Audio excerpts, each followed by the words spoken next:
ஸ்கூலுக்கு போய்ட்டு வர குழந்தைகளுக்கு காஃபியோட டீயோட வச்சு சாப்பிட்றதுக்கு ஈவினிங்கில் ஸ்நாக்ஸுங்க.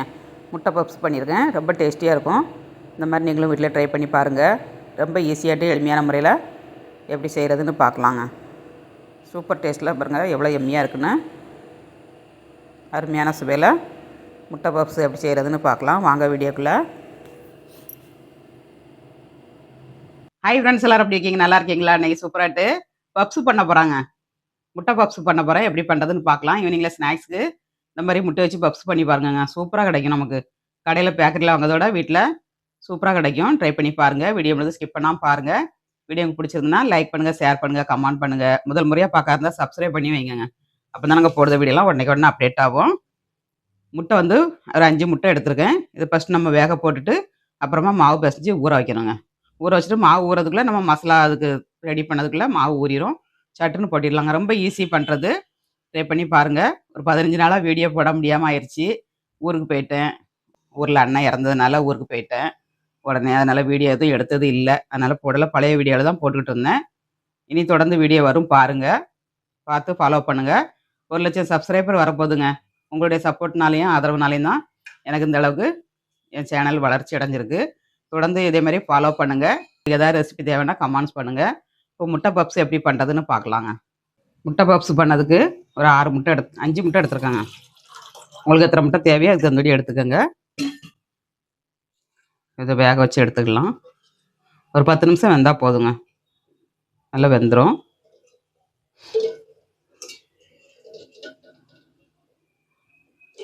ஃபஸ்ட்டு நம்ம முட்டையை வேக வச்சிட்டோன்னா அது ஆறிடும். நம்ம உடச்சி எடுக்கிறதுக்கு ஈஸியாக இருக்கும்.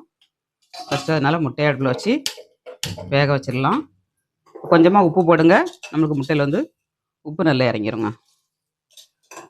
உப்பு போட்டாச்சு. இது வெந்துக்கிட்டு இருக்கட்டும். இது வெந்துக்கிட்டு இருக்க நேரத்தில் நம்ம மாவு பிசைஞ்சு எடுத்துக்கலாங்க. மைதா மாவு பிசைஞ்சு எடுத்துக்கலாம். 300 கிராம் மைதா மாவு எடுத்துருக்காங்க. 300 கிராம் மைதா மாவு. கொஞ்சமாக உப்பு ஆட் பண்ணிக்கலாம். மாவு தந்துடி உப்பு போட்டுக்கோங்க. அப்புறமா கொஞ்சமாக ரீஃபண்ட் ஆயிலுங்க. பேக்கரி சுவையில் இன்றைக்கி வீட்டிலே பப்ஸ் எப்படி பண்ணுறதுன்னு பார்க்கலாங்க. இந்த மாதிரி மாவு நல்லா உப்பு எல்லாம் மிக்ஸ் பண்ணிவிட்டு நம்ம தண்ணி கொஞ்சம் கொஞ்சமாக விட்டு பிசைஞ்சுக்கணுங்க. ஒரு 1/2 hour ஊறினா போகிறோம். நமக்கு நல்லா ரெடி ஆயிருங்க.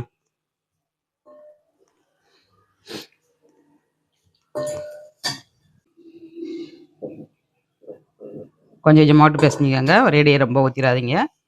நிறைய ஊற்றினீங்கன்னா உங்களுக்கு வந்து பதம் வந்து கரெக்டாக கிடைக்காதுங்க. கட் பண்ணுறதுக்கு நல்லா வரணும். அதனால்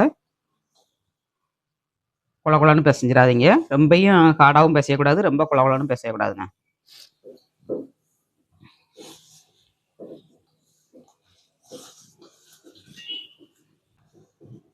மாவு மிக்ஸ் பண்ணியாச்சு.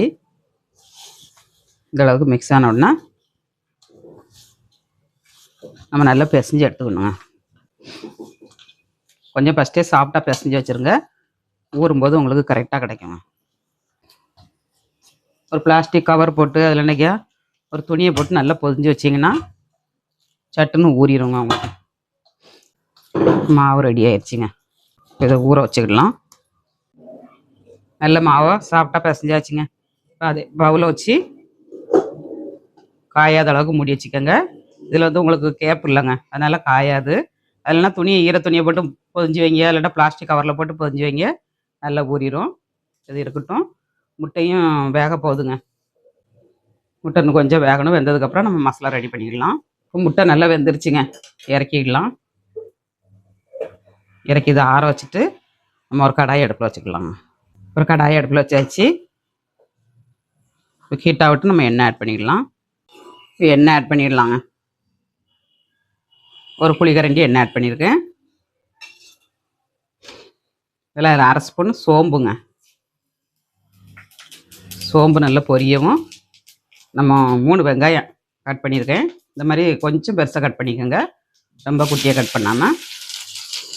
ஸ்டெப்பிங் பண்ணதுக்குங்க. கொஞ்சம் பெருசாக போட்டிங்கன்னா நல்லாயிருக்கும். ரொம்ப குட்டியாகவும் கட் பண்ணாண்டா, கொஞ்சம் மீடியமாக கட் பண்ணிக்கோங்க. அந்த மாதிரி கொஞ்சம் வதங்கட்டுங்க. 5 முட்டைக்கு நான் 3 வெங்காயம் பெரிய வெங்காயமாக எடுத்துருக்கேங்க. முட்டைக்கு தகுந்தபடி எடுத்துக்கோங்க.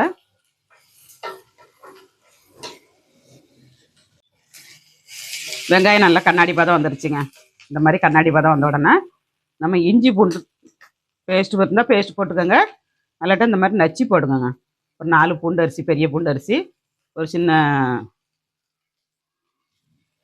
1 இன்ச்சு அளவுக்கு இஞ்சிங்க, ரெண்டையும் போட்டு நச்சு போட்டிருக்கேன். நச்சு போட்டிங்கன்னா நல்ல வாசனையாக இருக்குங்க.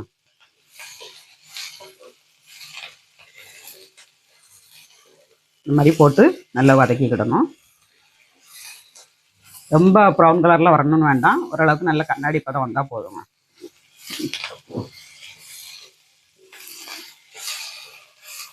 இப்போ இஞ்சி பூண்டு எல்லாமே நல்லா வதங்கிருச்சு.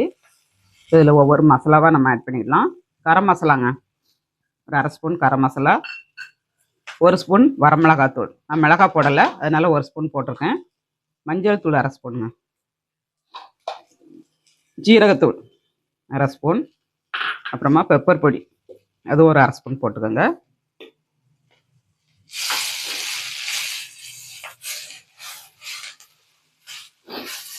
இதில் வந்து கொஞ்சமாக நம்ம கருவேப்பிலை தழை கிள்ளி போட்டுடலாங்க.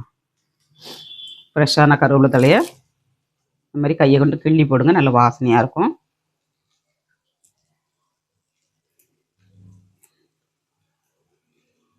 லாஸ்ட்டில் கொஞ்சம் நம்ம மல்லித்தழை போட்டு இறக்கி விடணும்.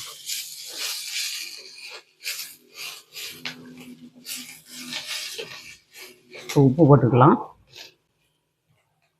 வெங்காயம் மசாலாவுக்கு தகுந்தபடி போட்டுக்கோங்க. நம்ம முட்டைக்கு உப்பு போட்டிருக்கோம், மாவுக்கு உப்பு போட்டிருக்கோம்.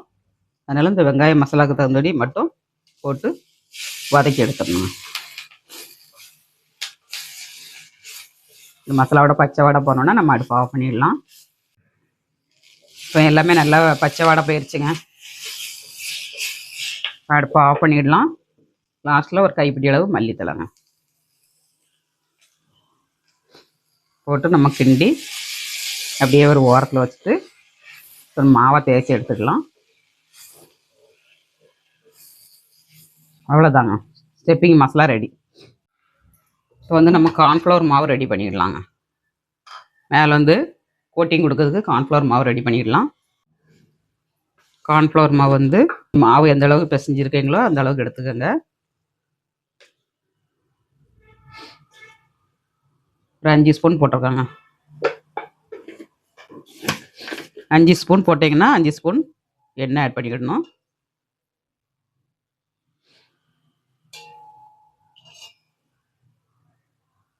நான் குழி கரண்டிக்கு 3 கரண்டி ஊற்றிருக்காங்க. ஸ்பூன் ஒன்று எடுத்தீங்கன்னா 5 ஸ்பூன் எடுத்துக்கோங்க. நல்லா மிக்ஸ் பண்ணிடலாம். இதை வந்து மேலே தேய்ச்சோம்னா நமக்கு லேயர் வந்து நல்லா கிடைக்குங்க. அதனால் இந்த மாதிரி மிக்ஸ் பண்ணி வச்சுக்கோங்க.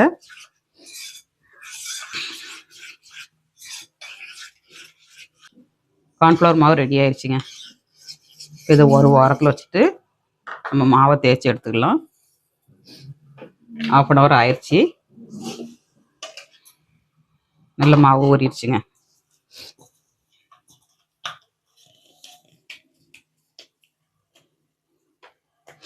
கிச்சன் கவுண்டர் டாப்பை நல்லா தேய்ச்சிக்கோங்க. தேய்ச்சிட்டு இந்த மாதிரி உருட்டிக்கோங்க. 2ஆக கட் பண்ணிடணும். நம்ம 2ஆக கட் பண்ணிவிட்டு பாதி மாவு இதில் வச்சுட்டு பாதியை தேய்ச்சி எடுத்துக்கலாம்.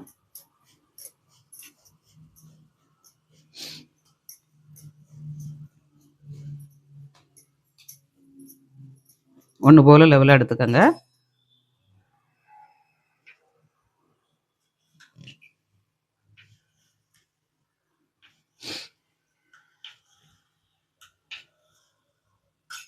ஒரு 5 பீஸ் எடுத்துக்கணுங்க. ஃபஸ்ட்டு எடுத்துகிட்டு நல்லா ரவுண்டாக உருட்டி எடுத்துக்கோங்க.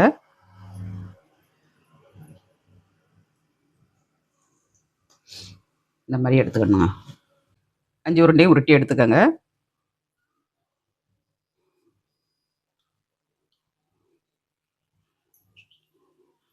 நல்லா உருட்டியாச்சுங்க. இதை தேய்ச்சி எடுத்துக்கலாம். ஒரு உருண்டை மாவு எடுத்து நம்ம தேய்ச்சி எடுத்துக்கலாங்க. கிச்சன் கவுண்டர் டப்பா நல்லா க்ளீன் பண்ணிக்கோங்க. க்ளீன் பண்ணிவிட்டு நம்ம தேய்ச்சிக்கணுங்க. ஃபஸ்ட்டு கொஞ்சமாட்டு மாவு ஆட் பண்ணிக்கோங்க. அப்படின்னா ஒட்டாது, உங்களுக்கு தேய்க்கிறதுக்கு ஈஸியாக வரும்.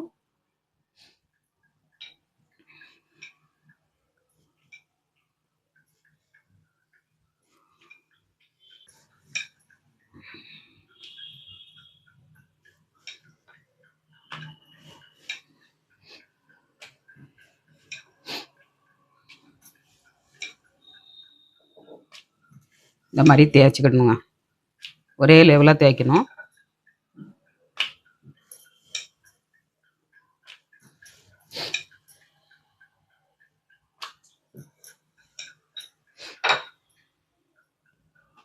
இந்த மாதிரி தேய்ச்சி எடுத்துக்கோங்க.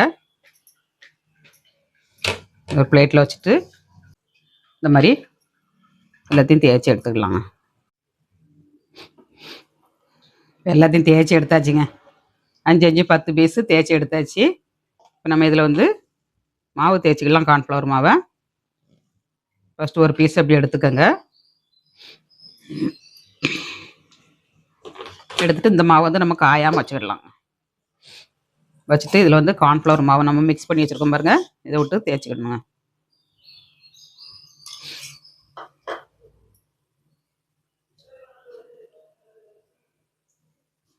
இந்த மாதிரி தேய்ச்சிக்கோங்க. தேய்ச்சிட்டு மேலே வந்து நம்ம மைதா மாவு கொஞ்சம் அப்படியே தூற்றிக்கிடணுங்க. இந்த மாதிரி தூற்றிட்டு அதுக்கு மேலே ஒன்று நம்ம வச்சுக்கிடலாம். இந்த மாதிரி எடுத்து வச்சுட்டு நம்ம கொஞ்சமாக கார்ன்ஃப்ளவர் மாவு தேய்ச்சிக்கலாம்.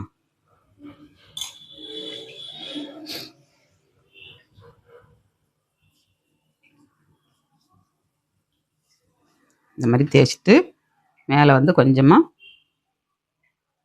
நம்ம மைதா மாவு தூற்றிக்கலாம். அதுக்கு மேலே ஒரு சீட் வச்சுக்கலாங்க.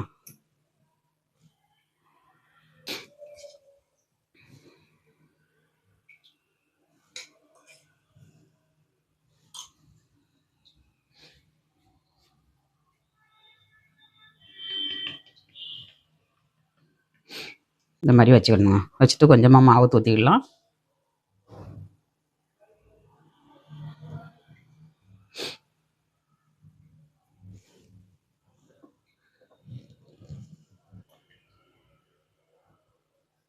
இதுலேயும் கொஞ்சம் மாவு தூற்றிக்கலாம். இதுலேயும் கொஞ்சம் கார்ன்ஃப்ளவர் மாவு ஊற்றிட்டு நம்ம மடிச்சுக்கிடலாங்க. அப்படியே தேய்ச்சிக்கிட்டு நம்ம கொஞ்சம் மட்டும் மைதா மாவு தூற்றிக்கலாம்.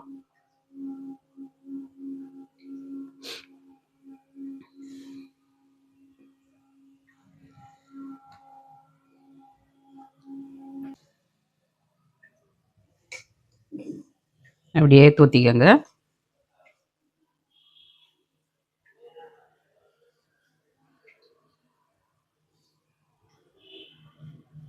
லைட்டாக மாவு தூற்றிக்கணுங்க. மாவு தூற்றிட்டு நம்ம தேய்ச்சிக்கிடணும். அப்படியே தேய்ச்சிங்கன்னா பெருசாக கிடைக்கும், உங்களுக்கு மடிக்கிறதுக்கு ஈஸியாக இருக்கும்.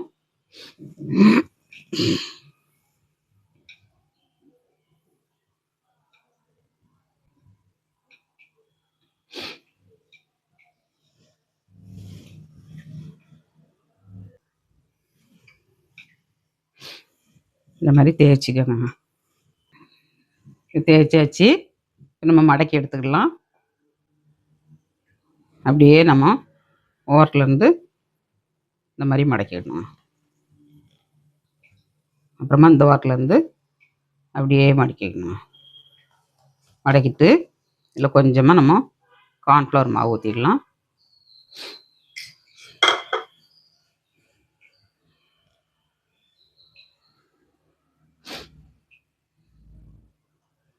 ஊற்றிட்டு கொஞ்சமாக மைதா மாவு ஊற்றிக்கலாம்.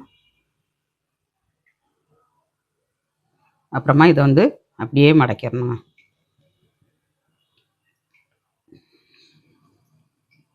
அப்புறம் இதை வந்து அப்படியே மேலே மடக்கிடணும். மடக்கிட்டு ஒன்று போல் லெவலாக எடுத்துக்கோங்க. இதை தேய்ச்சி எடுத்துக்கலாம். அப்படியே ஒன்று போல் லெவலாக வச்சுட்டு தேய்ச்சிக்கிடணுங்க.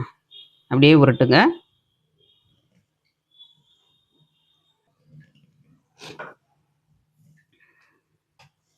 சீட்டு மாதிரி எடுத்துடணுங்க.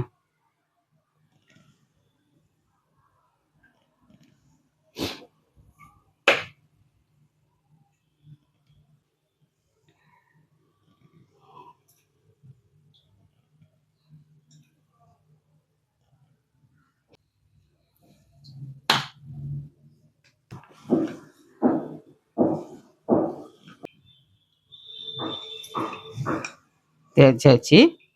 இப்போ கட் பண்ணி எடுத்துக்கலாம். ஓரத்தில் வந்து நம்ம கட் பண்ணி எடுத்துக்கலாம்.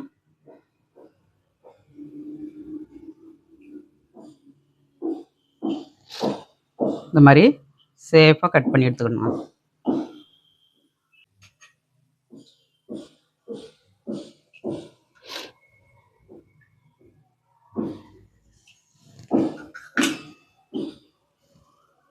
இந்த மாதிரி ஓரத்தில் கட் பண்ணிக்கோங்க. அப்புறமாட்டு இப்படி கட் பண்ணிடணுங்க நேராட்டு.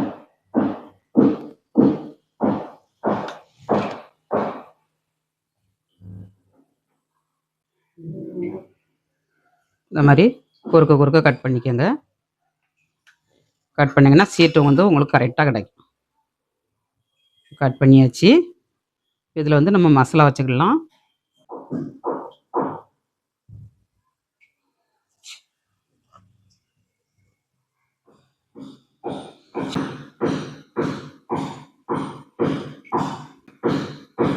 மசாலாவை அப்படி வச்சுக்கோங்க.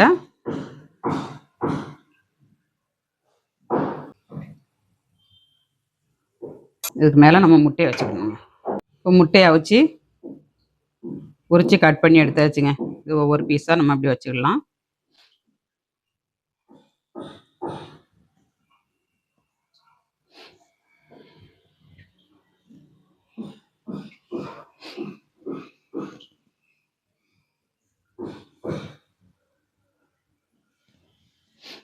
இந்த மாதிரி வச்சுட்டு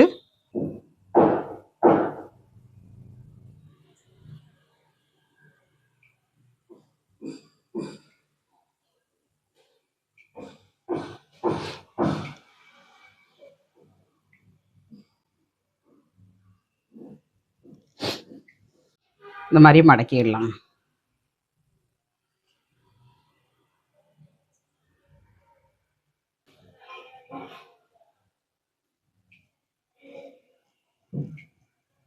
மடக்கிடலாம்.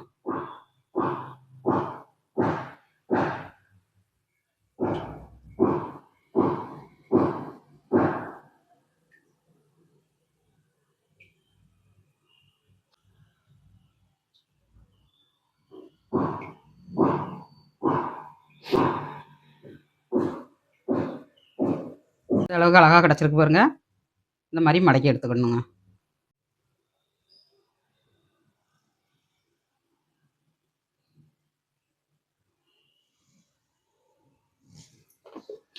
இப்போ 4 பண்ணியிருக்கேங்க. இந்த 4 நம்ம போட்டு எடுத்துக்கலாம். எண்ணெயில் மிச்சம் போட்டுக்கலாம். இப்போ எண்ணெய் ஹீட் ஆயிடுச்சுங்க. எண்ணெயில் போட்டுக்கலாம்.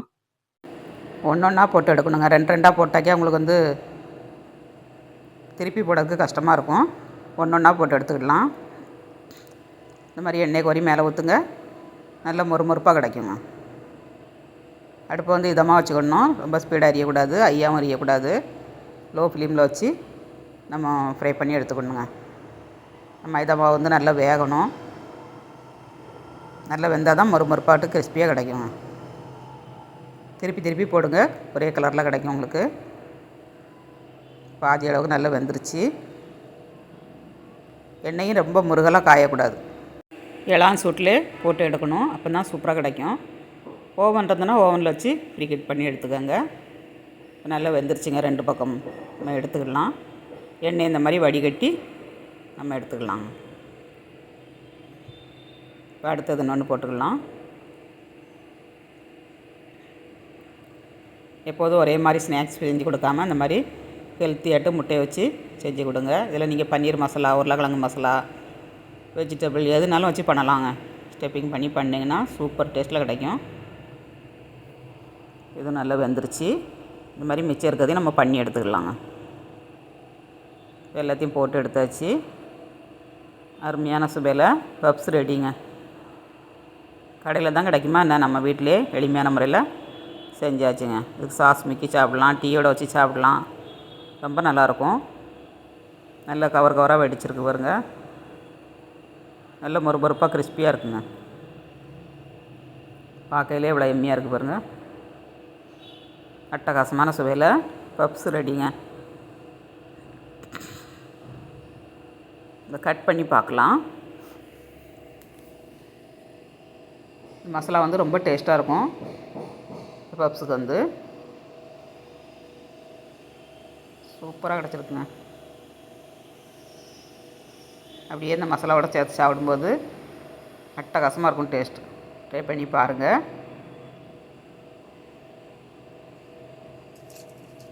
எவ்வளோ மொறுமொறுப்பாக இருக்குது பாருங்கள்.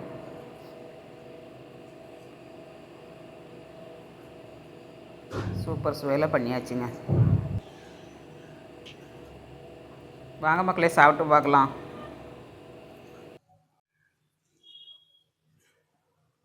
முட்டை பப்ஸு சாப்பிட்டு பார்க்கலாங்க, எப்படி டேஸ்ட் எப்படி இருக்குன்னு. சூப்பராக இருக்குங்க.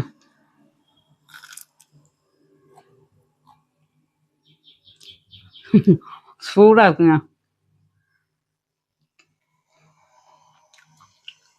அட்டகாசமாக இருக்குது. நீங்களும் உங்கள் வீட்டில் ட்ரை பண்ணுங்கள். ட்ரை பண்ணிட்டு எப்படி இருந்துச்சுங்க கமெண்ட்ஸ் பண்ணுங்கள், லைக் பண்ணுங்கள், சப்போர்ட் பண்ணுங்கள். மீண்டும் நெக்ஸ்ட் வீடியோவில் சந்திப்போம். பாய்.